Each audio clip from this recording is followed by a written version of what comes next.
Hey, what's going on guys, Decker Gaming here, and I'm going to give you some information from the latest Minecraft Live announcement based on the Caves and Cliffs update. Minecraft 1.17 is coming next year. However, this update is going to be well worth the wait. The team behind the Java edition announced on October 3rd that we can expect a lot of new content in Minecraft. So let's see what we've got, shall we? There are a variety of new blocks, and I'll share images of each item on screen as I go through them. So let's start off with Azalea Leaves. In addition to trees that we already have, we can expect to see a new exclusive tree, which will mark the locations of the lush new caves. Along with the Azalea Leaves, we'll get Azalea Roots. These roots will be part of the Azalea tree, and the image resembles that of a dirt block. However, they will have roots textured within the block so that you can differentiate between the two. Amethyst Geodes. This block will generate amethyst crystals on top of it over time, and it is unobtainable in survival. It will be more than likely it won't be able to be moved with pistons. On top of this, the Amethyst Geode is going to be extremely rare, and it will only generate in Amethyst Geode structures. This takes us onto the Amethyst Crystals. This is the item which will grow on top of the new Geode blocks. Once you break the crystal, you will obtain a crystal shard, and these will be needed to craft a telescope. These next blocks are something I can't wait to see people building within creative mode, and I think we're going to see some incredible structures being created in 1.17. So to begin this section, we've got copper ore. This is a new ore which can be found underground. It drops itself when broken, just like other metal ores, and copper will spawn in large ore veins. It can be used to craft lightning rods and telescopes for the new items. Blocks of copper. This item will develop a patina of pale green copper carbonate over multiple stages. This is basically the copper becoming oxidized, and there is a chance that this might be affected by the weather, such as rain. The rain could potentially speed up the process, and the time it takes for the block of copper to fully age is roughly 16 days. That's 16 Minecraft days, not normal days. Then this means that we've also got copper stairs. Once again, this item will oxidate for roughly 16 Minecraft days before becoming a full green. And then also we've got the copper slab. And again, this will oxidate for 16-ish Minecraft days before taking on that full green colour. Next item, we've got a pot, and ceramic shards can be incorporated into an unfired pot, and the pot itself can be fired by lighting a fire underneath it. We'll come back onto this when we cover the items. So now we'll move on to plants and greenery. We've got a new light source. This could completely change the way we light builds, especially in creative mode. The Glowberry vine produces edible glowberries, and it also produces a source of light. I'm excited to kind of see how people get creative with this item. We've got Spore Blossoms. This new plant appears pink, and when opened it will send particles downward. We've got a Dripleaf Plant. This plant can be used for platforming in game. I think this is going to be extremely useful for different styles of map making groups and players. If a player stands on top of the plant for a set period of time, you'll fall through it. And this is going to be epic addition for parkour maps. It'll force players to move faster or risk falling. We've got small drip leaf plants, and they appear to be highly varied in their models. We've got the moss block, which I've wanted this block for a long time. I used to hate building multiple layers with grass because you'd be left with that horrible dirt layer which never looks good. However, with the moss block, all sides of the block look grassy and opaque, which again is going to assist with the aesthetic of the outside areas of builds. To go hand in hand with this as well, we've also got the moss blanket, which is the same texture as the moss block. However, it is 1 pixel thick, so it's very similar to that of carpet. We've got hanging Azalea Roots. These have been seen in the distance of a lush caves biome behind a Spore Blossom, and they can be seen hanging beneath the dirt variant that spawns below the Azalea tree. There's a good chance that this is just a decorational feature of this dirt block variant. And we've got the Azalea Shrubs. This item we don't know much about yet, and there is a rumour that this is a sapling. However, at the time of recording this, we haven't yet had anything confirmed, so for now, we'll just go with it being cosmetic, because we don't actually know if it's a sapling or not. Moving on, we've got some items from a new biome. So we've got the Sculk Block. This generates in the mysterious new biome. The biome was referred to as the Deep Dark, but we don't really know much more at this point. The Sculk Chute generates in the Deep Dark biome. Again, no more info on this block. We've got the Sculk Growth. Again, this item generates in the deep dark biome. This growth will appear on top of blocks similar to the way that snow sits on top. Some sections of this growth are transparent, which will allow the player to see the block that it is on top of as well, so you'll be able to see through it to see what's underneath. We've got a Sculk Sensor. This generates in the deep dark biome, as does everything else I've just mentioned, and it can be used for wireless redstone. And I know there's a lot of redstone fans out there going crazy right now knowing that they'll soon be able to do wireless redstone. It will sense a block placement, a footstep, or a projectile. And a little tip here is that wool will block its ability to sense, and it can be used with a piston to create a wireless redstone clock. Whew. This update is absolutely jam-packed, and I hope you guys are taking all of this in.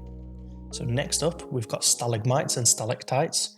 The stalagmites can be found in the new Dripstone caves on the floor, and if you fall or land on top of one of these blocks, you'll take some damage. Likewise, the stalactites are also found in the Dripstone caves, however these are hanging from the ceiling, and they can fall, but unlike sand or gravel, it breaks apart on impact. So they will drop water, which can also fill cauldrons if they're placed underneath. We've got Dripstone, and the name of this block is just a guess at the moment. Given the new caves it spawns in, it appears to be made of the same material as stalactites and stalagmites, however it's a full cube, so we're presuming that that's going to be called Dripstone. We've got the Lightning Rod, which is a new addition and can be crafted from copper. The purpose of this item is to redirect nearby lightning strikes to the top of the rod, and this can prevent flammable structures from catching on fire during thunderstorms, which could be very useful for survivals. We've got Powder Snow, and this block is similar to snow, but entities will fall through it. It is similar to Traps, or the Snowier Snow, which was announced when the mountain updates won the 2019 biome vote. We've got Candles, and these can be in a block of a group of up to 4, similar to that of sea pickles, and they appear white or black in colour, and they emit fire particles. We've got Limestone. This is a similar block to Diorite, but with a smoother texture. It'll be found underground, surrounding the outside of geode formations, and that's all of the blocks covered. I told you guys this update was huge, and we've got a little bit more to go with the new items and mobs to still go through. There aren't as many new additions to these sections though, so it'll be a lot quicker. So, we've got the bucket of axolotl. This can be obtained using a water bucket on an axolotl, the same way you would with a fish. We've got a brush. This item is used to sweep away debris from archaeological finds. It will sweep debris off these items one layer at a time, but similar to the block breaking animation, it does not permanently change the look of the block it's used on, and it also comes in a blue colour, which we don't know why yet. I don't understand that part, but they've given us 2 colours. We've got bundles, and a bundle can contain 1 cumulative stack of any number of item types. Stack sizes are sustained, so it can hold 8 ender pearls and 32 blocks, for example, as ender pearls only stack up to 16. Unstackable items such as minecarts remain unstackable, and items are added by dragging a bundle to an item. The tooltip will show icons of contained items, and the items drop to your inventory when right-clicked. Ceramic shards. So before, when we mentioned the pots, we're moving on to the ceramic shards now. So these can be obtained with a brush at archaeological sites, and they come in a variety of colours and different designs, as you can see on screen now.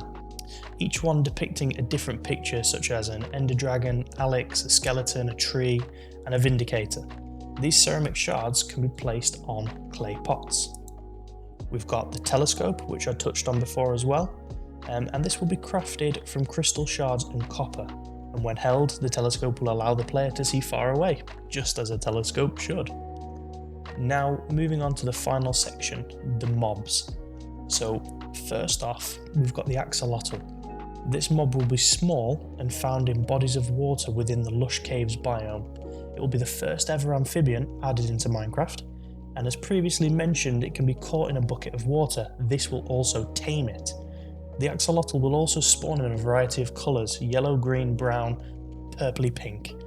This mob will also play dead when damaged, awaiting regeneration of its health. It appears to turn invisible or teleport after this, although that could just be a bug or a glitch. The axolotl will attack drowned, guardians, elder guardians, and fish, and it will also sometimes give regeneration to the player who tamed it.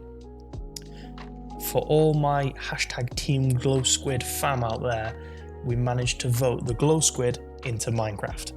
This mob originates from Minecraft Earth and will glow in the same way that magma cube cores, blazes, and the eyes of spiders do.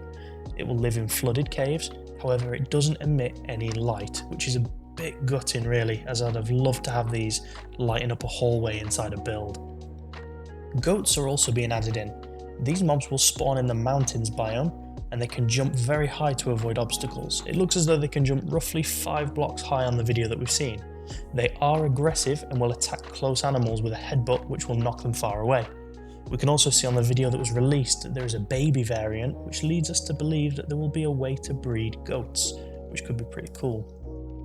And last but not least, we have the Warden.